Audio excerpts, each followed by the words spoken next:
So in today's video, we're going to look at a little bit of the history of compassion practice, and in particular, how compassion changed to empathy in the history of Buddhist compassion practice.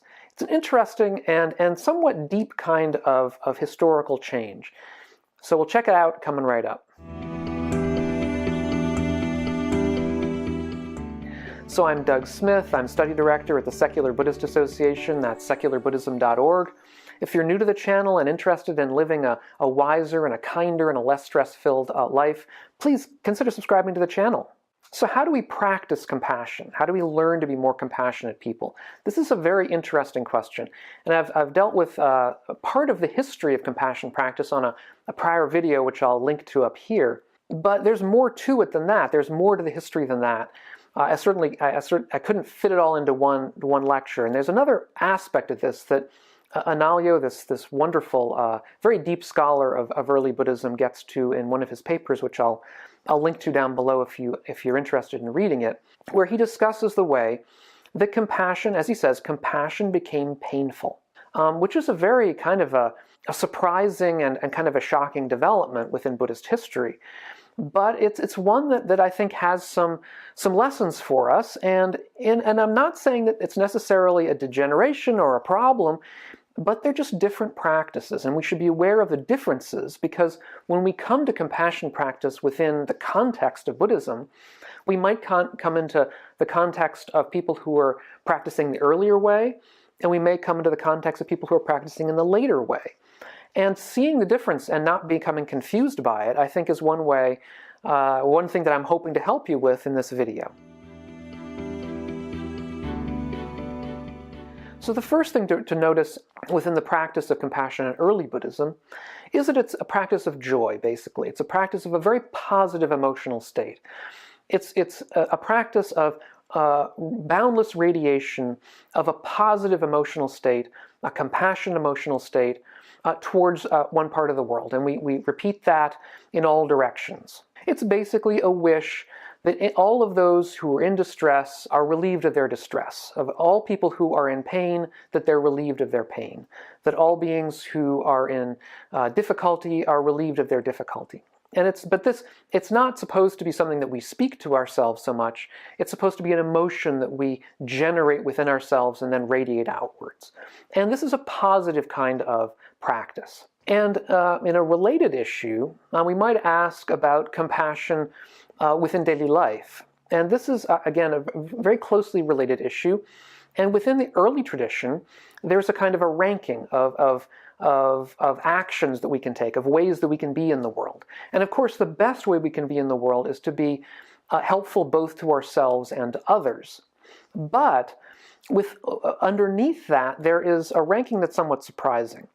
The best way we can be underneath that, if we're not going to be helpful to both ourselves and others, it's better to be helpful just to ourselves. And then under that, it's better to be helpful just to others. And this is surprising to many of us, that within the early tradition it would be seen that way. But I think we have to understand the point they're probably trying to make. I mean, this is within one sutta that I'm aware of, and I believe there are other suttas that sort of tend to repeat the same point. And it's not well described in the sutta, but I think we can come up with some reasoning. The reasoning is this, that if we are working to help ourselves, we're doing a better job, because what we're doing is trying to make ourselves better people. We're trying to make ourselves ethically better. We're trying to make ourselves more ethically purified in a certain way. We're trying to make our actions and our speech and our thoughts more helpful, more skillful. Whereas if we're just trying to help other people, the fact is going to be that we're not going to be acting in the most pure way, because if we're not helping ourselves, then we're going to be starting the process in a place of impurity, in a place that's not ethically very good, very pure. And so we're going to probably not be as helpful to people as we want to be or as we expect to be. That is to say, we may, in that latter case, be acting hypocritically. We may be, we know of the person who, says, do as I say, don't do as I do. And that's the kind of person we're talking about here, who's trying to just help other people without helping himself or herself. So I think that's the kind of context we should see that kind of recommendation under.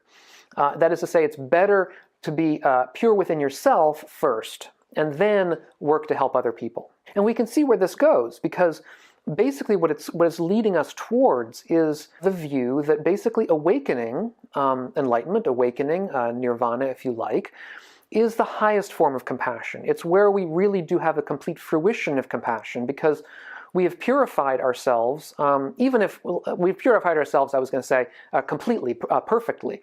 And even if we don't see that as a possible end, either for ourselves or in general, even if we're skeptical about it in general, nevertheless we see it as an ideal. In other words, the ideal is to perfect ourselves, to become to a place of awakening, so that however we help people is going to be as pure as possible. And this is kind of what the Buddha is getting at, or in the Dhammapada, where we have a very interesting stanza line where he says, in first establishing himself in what is proper, and only then helping others, the sage will not be stained. So the sage will be stained if he starts by trying to help other people when he himself is not in a position of real ethical purity. But by basically coming to a place of awakening, or at least getting very well along the path, then he won't be stained in what he does.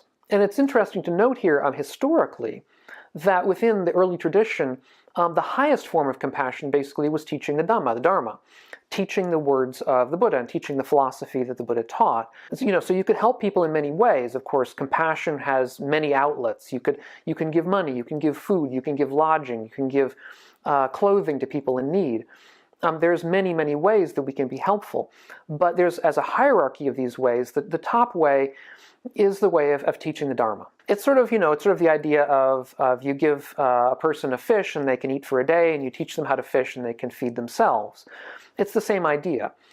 If you give a person food or clothing or lodging, that will be good for them with them for a time. But if you teach them sort of the right way to live, then it will help them in their entire lives. And so the compassion of the Buddha was really realized in teaching the Dharma. And just the same as the compassion of his arahants, that is, or the people around him who were awakened. That is, there wasn't a distinction within the early context. They all had the same kind of compassion. And the compassion was one that came from their state of awakening and that realized itself in their teachings. And I think this is very interesting and important, especially based on the later tradition we're going to discuss in a moment. Anālayo points out that there's no indication in the early tradition that the Buddha strove for enlightenment or wanted to attain awakening out of compassion. That is a later trope that comes up well after the Buddha's lifetime.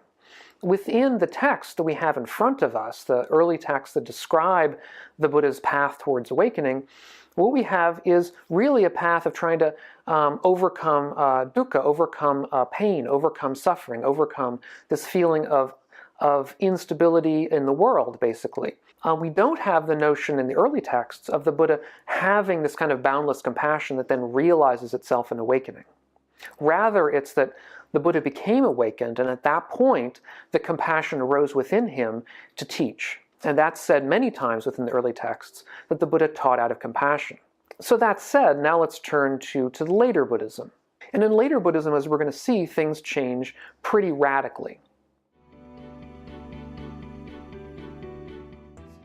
There begins to be a turn from the notion that it's better to help yourself first and then others, to a view that it's better to help others than to help yourself first. And this is part of what becomes known as the Bodhisattva ideal.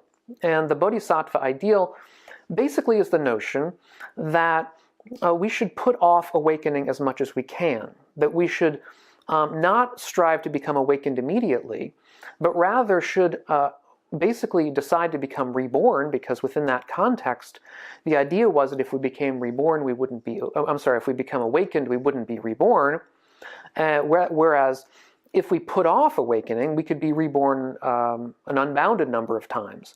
And so the Bodhisattva ideal is to put ourselves in a position of somebody who does not become reborn, who instead of becoming awakened, I should say, putting ourselves in the position of somebody who does not become awakened, but rather decides to be reborn, to help others. That is, you put yourself in a position of helping others to become awakened rather than yourself.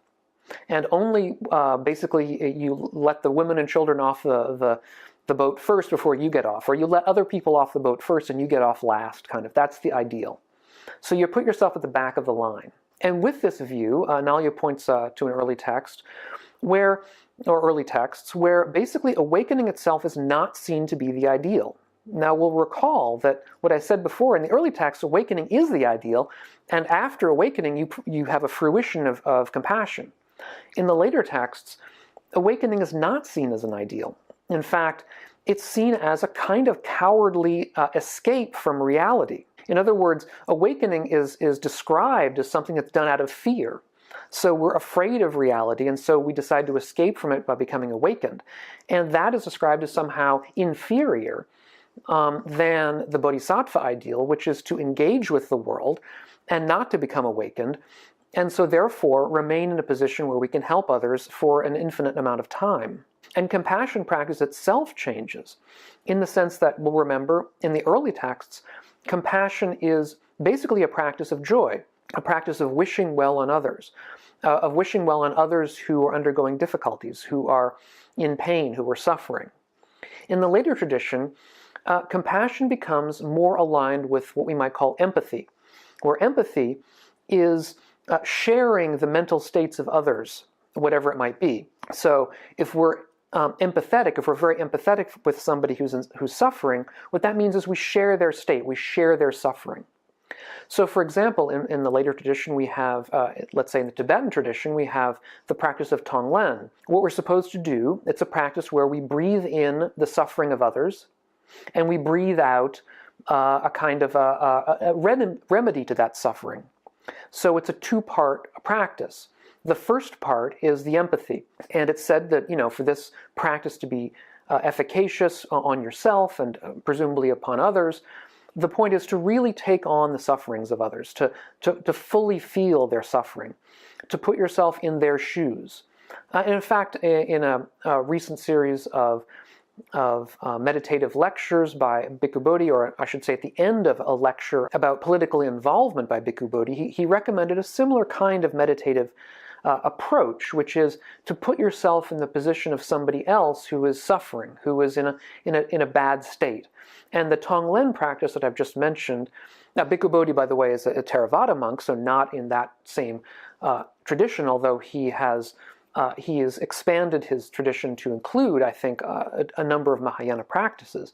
But in the later practice that we've seen, Tonglen, which again is Tibetan practice many, many centuries, even millennia after the Buddha's lifetime, what we see is this taking on the pain of others. And we'll recall the title of the paper that I mentioned at the outset by Anālayo, which is where compassion became painful. And so in the early text, it was a practice of joy. In the later tradition, it is a practice of sympathy, of taking on pain, of feeling pain. And there are issues with that kind of approach that Anālayo mentions. That is to say, empathy, a practice of empathy, is well known within psychology, within psychological circles, as tending to lead to burnout, to depression, to states of woe in ourselves. It's difficult for us to extend empathy infinitely, or to extend empathy unboundedly, boundlessly, because there's just too much to take on. Even the suffering of one person often can be too much to take on for us. And so we have to be aware of this potential pitfall with the practices in the later tradition, because they can be difficult to sustain. And so, for example, Anālayo recommends that if we're going to take on that kind of practice of empathy with the suffering of others, and awareness of their pain and feeling of their pain in a direct way, that we should combine it with other practices. And he recommends a practice of awareness of emptiness, that is, of non-self, so that we, I think, can view these practices with more equanimity. Although exactly how that would work is something that I think we have to consider and maybe discuss. If you have ideas, put them down below. Now, I'm not going to say that the later practices are necessarily any worse than the early ones. They're different. They're very different, and they have positive and negative characteristics. The positive characteristic is it may get us more involved. It stems from, I think, a heart that wishes to be more involved, that wishes to be part of that world, that wishes basically to be more caught up in the hurly-burly of the real world of samsara, as it's called within the Indian tradition. Whereas the earlier view really was a view that the world was problematic, and that the best way we could react with it was to completely purify ourselves, or at least largely purify ourselves, before interacting with it. The other issue with the later tradition is that it gets us more specifically into issues of rebirth, which may be fine for some of us, and some of us may believe in this notion of eternal return if we're not reborn, if we don't become enlightened, if we don't become awakened. For others of us who put rebirth to one side or may not believe in it, that becomes, the bodhisattva ideal in general becomes more of an issue, because we don't really see that as even a potential problem. But in both cases, whether we're talking about practices from the early tradition that are joyful and perhaps more centered on working on ourselves first, or the later tradition where it's more empathetic and more outward directed and more about helping others, whichever one of those camps we're in, we can put it into practice within this very life. So how do you practice compassion? Does either of these kinds of strategies make more sense to you, or resonate more with the way you would like to approach the world? I think all of us are different, and all of us may have, or each of us may have a particular one that we like better. Perhaps we like both of them in certain contexts. I can certainly see ways in which both have their benefits, and of course ways in which both have their drawbacks. But I think it's best to understand this history, because it expands our repertoire, our palette of different options that we can use for practice, for compassion practice. And by seeing the historical development, we understand that they're different, that they're not the same thing, and that the reason, that they sound like competitors in a sense on the surface. They're not competitors, but they are different, and it's important to see their differences as well as their similarities. So, and if you're interested in more discussions of these kinds of issues, check out my Patreon page. I've linked to it down below. I'm really glad to have all of you here. Put all of your questions and comments down below. I love reading. They're all wonderful to read and to learn what you guys are what's confusing you and what's interesting you, and what you have questions about, and how these things have worked for you, whether they've worked or not, and how we can help, because obviously I would be happy to help, and I'm sure other people who watch the videos and might comment would be happy as well. So really glad to have you all here, and we'll catch you on the next one of these videos. Bye-bye and be well.